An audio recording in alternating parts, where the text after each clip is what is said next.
This survey shows that a record 56% of Chinese companies operating in the UK were profitable in 2025.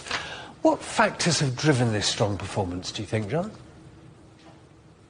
I think the main area for their profitability has been their consistency in their belief in the UK-China partnership. Don't forget, a lot of these companies have been here a long time.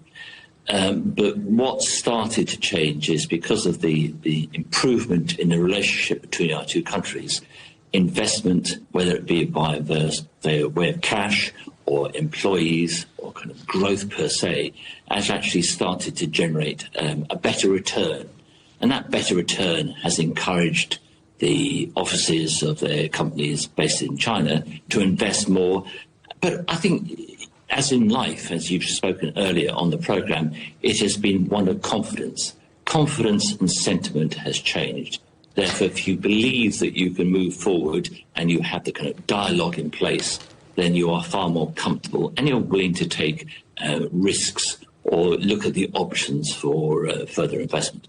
Interesting you talk there about sentiment, because that's one of the things that struck me from this survey. It suggests a significant improvement in business sentiment towards China-UK relations, doesn't it?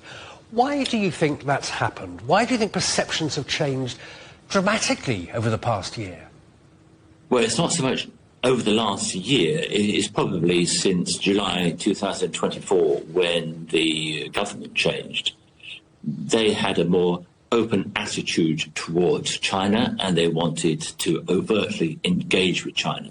Since then, we've had a JETCO, we've had an EFD, Economic Financial Dialogue, we've had the visit of the Prime Minister, and we've had various kind of bilateral meetings. All of these are areas for encouragement. So especially with the Prime Minister's visit at the end of January, that has kind of created a signal to all that China and UK are back wanting to be in partnership and collaborate in terms of business and also, as you mentioned earlier, with our Foreign Secretary in China on the geopolitical stage.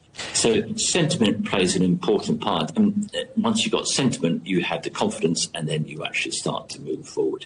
That was not the case in the early years because the messages that were being sent out from our government, both to the Chinese and to the British companies, was difficult to understand. The vibes were, let's say, unusual. We are no longer in that place.